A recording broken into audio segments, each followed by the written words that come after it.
अच्छा जी, तो अब हमारे पास कुछ वेरिएबल्स हैं। तो देखिए मैं m को स्टार्ट करवा रहा हूँ 0 से, c को मैं सेट करवा रहा हूँ 0 से, तो मतलब जो हमारा मॉडल स्टार्ट होगा वो 0 से स्टार्ट होगा। आप इसको कुछ भी वैल्यू दे सकते हैं, दैट इज कम्प्लीटली फाइन। एक लर्निंग बल्कि LR होगा, LR मैंने आपको बोला था लर्निंग रेट है, लर्निंग रेट को हम ये रख लेते हैं 0.000001। ये क्यों है ये अभी मैं आपको बताता हूँ। एक मैंने आपको एक चीज बताई थी, इपॉक, अगर आपको याद हो। इपॉक क्या है? इपॉक ये है कि मेरा पूरा जो डेटा सेट है वो अगर एक दफा मॉडल से पास हो जाता है, दैट इज इपॉक। तो मैं चाहता हूं कि मेरे मॉडल से मेरा पूरा डेटा सेट कम से कम 100 दफा पास हो। तो ये जो मैंने चीजें बनाई हैं, इन चीजों को हम कहते हैं हाइपर पैरामीटर्स। तो ये मैंने हाइपर पैरामीटर्स बना दिए। अब इसके बाद मैंने क्या करना है, इसके बाद मैंने ये करना है कि फॉर एग्जांपल मैंने ये m और c का एक ग्राफ बना लेता हूं कि जो मेरा एक्चुअल मॉडल अभी है वो किस तरह से नजर आएगा। तो देखिए मैं यहाँ पे टेस्ट विजुअलाइजेशन, ठीक है, तो मेरे पास ट्रेनिंग से पहले m की वैल्यू क्या है, c की वैल्यू क्या है और लॉस क्या है। तो लॉस अगेन यहाँ पे डेटा सेट को मैं दरमियान में ले आता हूँ यहाँ पर, और फिर जो है वो लाइन प्लॉट हो जाएगी। तो देखें डेटा सेट, इसको भी मैंने सेंटर में लाना है। अब देखें m की वैल्यूज क्या है, तो जाहिर सी बात है सामने आपको नजर आ रही है 0। c की वैल्यू क्या है, 0। लॉस क्या है, दिस इज 4,57,302। तो this is a very huge loss, और ये उसकी विजुअलाइजेशन आ गई। तो अब हमने स्टार्ट करनी है ट्रेनिंग। यहाँ पे स्टार्ट हो जाएगी ट्रेनिंग, और ट्रेनिंग के हाइपर पैरामीटर्स मैंने सेट कर दिए हैं। तो अच्छा जी, तो इपॉक्स की जो है वो हमारे पास जो वैल्यू है वो है 100 के ऊपर अब हम लूप लगाएंगे जो कि 100 दफा चलेगा। तो मैं यहाँ पे लिख लेता हूँ फॉर x इन इपॉक्स। इसका मतलब ये है कि x के इपॉक्स जो है ये 0 से लेके 99 तक वैल्यू जनरेट करेगा। x के अंदर पहले 0 आएगा, फिर 1 आएगा, फिर 2, फिर 3, एंड पे जाके 99 आएगा। तो x जो है ये सिंगल इपॉक है। तो समझाने के लिए मैं इसको लिख लेता हूँ epoch, for epoch in epochs, single epoch, total epochs. तो टोटल इपॉक्स हमारे पास है 100। और अब हमने क्या करना है, अब हमने ये करना है कि सबसे पहले मैंने डेरिवेटिव्स फंक्शन को कॉल करना है। डेरिवेटिव फंक्शंस को अगर आप देखें तो हमने m पास करना है, c पास करना है, डेटा सेट पास करना है, और उसके बाद लर्निंग रेट पास करना है। तो 4 चीजें मैं डेरिवेटिव फंक्शन को पास करूंगा। ये मुझे वापस क्या देगा, ये मुझे m और c की नई वैल्यूज देगा, न्यू m और न्यू c। m और c, यहाँ m और c की जो पुरानी वैल्यूज हैं वो हमारे पास है 0 0। तो फॉर द फर्स्ट टाइम जब ये लूप स्टार्ट होगा तो डेरिवेटिव्स को 0 0 पास हो जाएंगे, और ये हमें कोई नई वैल्यूज दे देगा। जब ये नई वैल्यूज हमें मिल जाएगी और ये दोबारा से रन होगा तो ये नई वैल्यूज पुरानी वैल्यूज बन चुकी होगी। अब यहाँ पे ये पुरानी वैल्यूज दोबारा से पास हो जाएंगी, नॉट दिस 0 0। अब ये 0 0 की कहानी खत्म हो गई। अब ये आपस में चल रहे हैं, नई वैल्यूज आ रही है, वो पुरानी बनती जा रही है, पास होके नई वैल्यूज ला रही है, वो नई वैल्यूज दोबारा से पुरानी वैल्यूज बनती जा रही है, वो पास होके और नई वैल्यूज ला रही है, एंड सो ऑन। तो ये कहानी चलती रहेगी। कितनी दफा ये चलती रहेगी, 100 दफा। उसके बाद हमने क्या करना है, तो देखें इसके बाद हमने लॉस फाइंड आउट करना है कि ये जो हमारे पास नया m और नया c आया है इसका लॉस कितना है। तो कैलकुलेट लॉस, और लॉस को मैंने m पास करना है, इसको मैंने डेटा सेट पास करना है, और इसको मैंने c पास करना है, तो मेरे पास लॉस आ जाएगा। इसके बाद क्या करना है, इसके बाद हमने लॉस को प्रिंट करना है कि लॉस की वैल्यू कितनी है। तो देखें ये जो लाइन है इसको मैं यहाँ से पिक कर लेता हूँ और यहाँ नीचे मैं पेस्ट कर देता हूँ। सिंपल प्रिंटिंग ही है, तो मैं ऊपर वाली लाइन यहाँ पे लिख लेता हूँ, तो मुझे लॉस आएगा। उसके बाद मैं विजुअलाइज कर लेता हूँ, बल्कि सबसे पहले इसको रन करके देखते हैं। तो देखें आपको थोड़ा बहुत आइडिया हो जाएगा कि ये किस तरह से काम करता है। देखिए मैंने यहाँ पे रन किया, oops what is the issue, issue ये है फॉर इपॉक इन इपॉक्स। अच्छा सॉरी, यहाँ पे मैं लिखूंगा रेंज ऑफ इपॉक्स, ठीक है। तो यहाँ पे हमने रेंज लिखना है। रन करेंगे तो देखें ये सारा कितनी जल्दी होगा, एक टक करके सब कुछ हो गया। तो देखें m और c की जो पहली वैल्यूज थी वो थी 0.0, उसके बाद ये बन गई 0.2, फिर बन गई 0.3, 0.5, करते करते 1.7, 1.9, 2.0, 2.3, आखिर में क्या बनी है 4.4733470। इस तरह से c को देखें, c की पहली वैल्यू हमारे पास थी 0, फिर क्या बन गई 0.00, 0.002, ऐसे करते करते ये पहुंचा है c 0.02 के ऊपर। सबसे पहले हमारे पास लॉस कितना था 4,17,000, फिर कम होके 3,80,000। फिर तीसरे इपॉक में ये देखें, ये पहला इपॉक है, ये दूसरा इपॉक है, तीसरा इपॉक, चौथा चौथा इपॉक करते करते कितनी इपॉक्स चले हैं, 100 इपॉक्स चले हैं। और एंड पे हमारे पास आउटपुट क्या आया है, 321 आया है। इससे मैं ये लाइन हटा देता हूँ क्योंकि ये बिफोर ट्रेनिंग नहीं है, ये है ड्यूरिंग ट्रेनिंग। ये जो चीज आपको नजर आई है, दिस वाज ड्यूरिंग ट्रेनिंग। और 100 इपॉक्स मैंने चलाए हैं, तो देखें वो लाखों का किस्सा खत्म होके 317 से स्टार्ट हुआ है, 273 पे आ गया है। तो लॉस कम ही होता जा रहा है, जितने ज्यादा इपॉक्स चलाएंगे लॉस कम होता जाएगा। अगर इसके साथ मैं एक अच्छा सा काम कर दूं, वो अच्छा सा काम ये कर दूं कि इसके साथ मैं लेट से लाइन को प्लॉट करने से पहले अगर यहाँ पे मैं ऊपर लिखूं, यहाँ पर इम्पोर्ट टाइम, और मैं चाह रहा हूँ कि हर एक इपॉक एटलीस्ट 1 सेकंड के लिए रुकें, ठीक है। तो मैं यहाँ पे लिखूंगा टाइम स्लीप, और यहाँ पे मैं लिख दूंगा 2। दोबारा से रन करूंगा तो देखें अब एक एक इपॉक 2-2 सेकंड का टाइम लेगा। ये इपॉक हो गया 2 सेकंड का टाइम, ये हो गया 2 सेकंड का टाइम, ये आ गया 2 सेकंड का टाइम, तीसरा, चौथा, हर 2 सेकंड के बाद एक एक इपॉक रन होने लगा है। और इसके बाद एक लास्ट चीज मैं करने लगा हूँ, वो ये करने लगा हूँ कि मैं यहाँ पे लिखूंगा प्लॉट लाइन, और उसके बाद मैं लाइन को प्लॉट कर दूंगा। तो एम डेटा सेट सी, और अब इसको अगर मैं रन करूंगा तो देखें साथ साथ लॉस के ये ग्राफ भी बनता जा रहा है।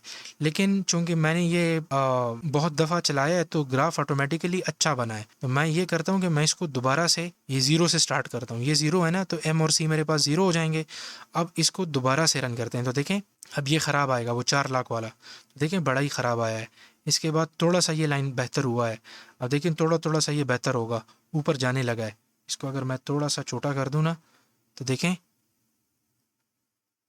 इस लाइन को देखते जाएं, ये थोड़ा थोड़ा ऊपर जा रहा है, और लॉस को भी साथ साथ देखते जाएं, लॉस भी कम होता जा रहा है। 1,18,000, 1,67,000, 1,52,000। तो मैं इसे ये 2 सेकंड वाली जो चीज़ है ये ख़त्म कर देता हूँ, और इसको प्रॉपरली ख़ुद से एनालाइज कर लेते हैं। बल्कि ऐसा करते हैं कि हर 10 आइट्रेशन बाद जो है if epoch modulus 10 is equal to 0, मतलब हर 10 इपॉक्स के बाद हमें लॉस आएगा और ग्राफ बनेगा। तो टोटल 100 इपॉक्स के तो हमारे पास 10 ग्राफ्स बन जाएंगे। तो देखें मैंने डायरेक्टली 0 से स्टार्ट किया है, तो इधर ऊपर से देख लें।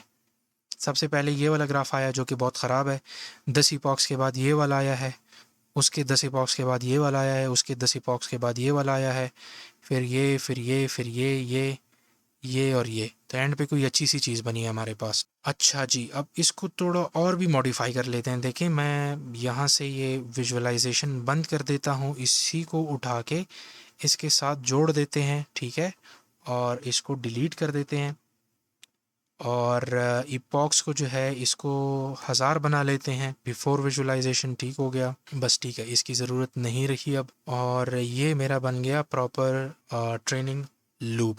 और जो ये लॉस है इसको मैं कर देता हूँ कि ये चलें इसको 300 तक चला लेते हैं, और 3000 हो गया। और ये हर 20 इपॉक्स के बाद हमें शो होगा। रन कर लेते हैं तो अभी प्रॉपरली ये ट्रेन हो जाएगा, ठीक है। देखें ख़राब मॉडल है। साथ साथ यहाँ एम और सी की वैल्यू को भी देखते जाएं, 0.2, 0.0। देखें ट्रेनिंग से पहले क्या थी, 0 ड्यूरिंग ट्रेनिंग 0.2, 0.001, ऐसे करते करके नीचे आते जाएं तो वैल्यूज़ चेंज होती जाएंगी और ग्राफ आपका परफेक्ट बनता जाएगा।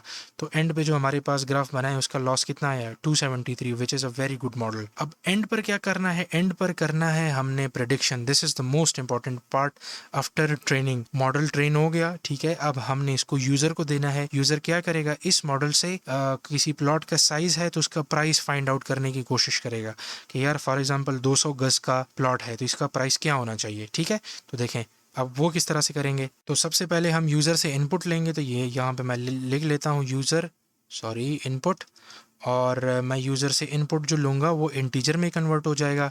इंटीजर मतलब नंबर में कन्वर्ट हो जाएगा, और वो होगा इनपुट।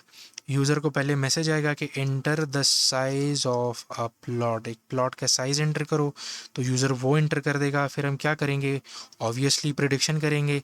तो ये जो यूज़र का इनपुट है दिस इज़ बेसिकली एक्स, ठीक है, तो मैंने इसको एक्स नाम दे दिया। एम और सी मेरे पास यहाँ पे अवेलेबल है ऊपर, ठीक है, तो मैं करता हूँ M multiplied by X plus C, तो एम एक्स प्लस सी आ गया। इससे कौन सी चीज़ बन जाएगी, प्रेडिक्शन बन जाएगा। प्रेडिक्शन क्या होगा, prediction will be actually the plot price. तो मैं यहाँ यूज़र को बता दूंगा कि the ideal price for your plot is क्या, प्रेडिक्शन या प्रेडिक्टेड प्राइस, ठीक है।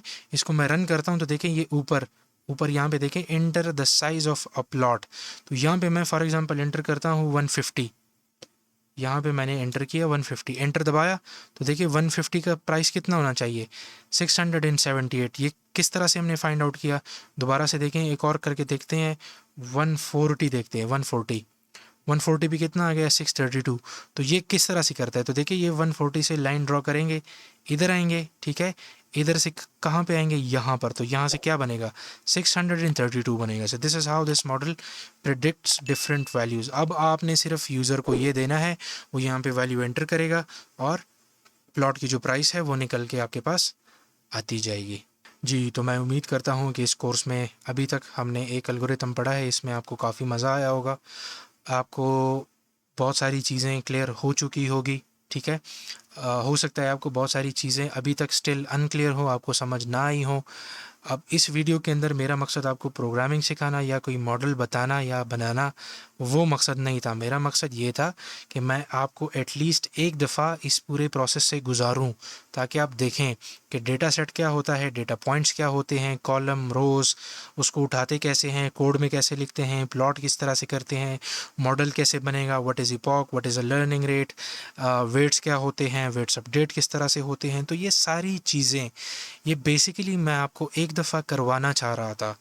तो यहाँ तक मेरा वो मकसद क्लियर हो गया, वो ख़त्म हो गया। अब मैं आगे जो ये वाले अल्फाज दोबारा से यूज़ करूँगा तो आई होप आपको मतलब यूनिक नहीं लगेंगे, ठीक है, अनफेमिलियर नहीं लगेंगे, और मैं अब आगे जो है चीज़ों को और भी ज़्यादा डिटेल में एक्सप्लेन करूँगा। अब इसी लीनियर रिग्रेशन को आगे जाके हम एक और रिग्रेशन में कन्वर्ट करेंगे, विच इज़ लॉजिस्टिक रिग्रेशन, जो कि इसी का एक वेरिएशन है और एक क्लासिफिकेशन प्रॉब्लम है।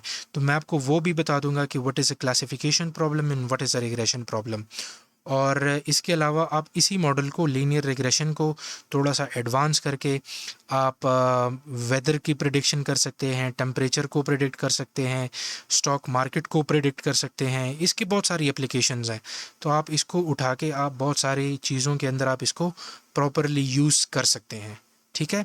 आई होप कोर्स के अंदर आपको मज़ा आया होगा अभी तक, और मज़ा आ रहा होगा, उम्मीद करता हूँ। और चलें, मिलते हैं इंशाल्लाह नेक्स्ट वीडियो में, और मुझे इजाज़त दें। अल्लाह हाफ़िज़।